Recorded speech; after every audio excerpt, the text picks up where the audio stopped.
puisqu'il y a des allocations payées par l'ONEM sur le budget de l'État fédéral, nous sommes attentifs au fait qu'il n'y ait pas de fraude, parce que la réglementation ouvre des droits dans le chef du travailleur, celui d'obtenir une allocation, mais impose aussi des devoirs. Parmi ces devoirs, il y a des cumuls interdits dans le sens où le travailleur ne peut pas prendre un congé parental ou un créditant et faire ce qu'il veut pendant ce congé parental ou ce créditant. S'il entame une activité salariée chez un autre employeur, c'est-à-dire qu'il met entre parenthèses son job dans l'entreprise A afin de commencer un job dans l'entreprise B,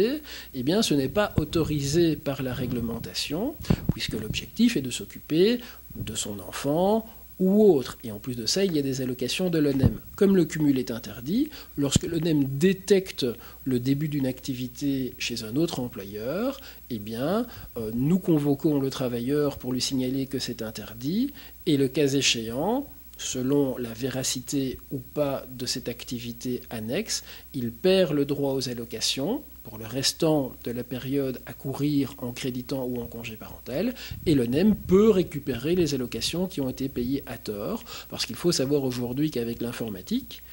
on croise les différentes données de la sécurité sociale, et lorsque l'on commence à travailler, l'employeur est obligé de déclarer le travailleur informatiquement à l'ONSS, et à partir du moment où l'information est dans les fichiers de l'ONSS, nous croisons les données de leur service avec celles de l'ONEM, et nous détectons alors que la personne qui touche des allocations de l'ONEM a commencé un travail ailleurs, ce qui, je viens de le dire, est interdit, et donc l'ONEM, à ce niveau-là, peut détecter ce que l'on appelle des anomalies et évite qu'il y ait des allocations payées à tort, puisque ce n'est pas l'objectif. Le devoir du travailleur, s'il prend une pause carrière et obtient les allocations de l'ONEM, est de ne pas travailler ailleurs, c'est-à-dire de se consacrer pour le congé parental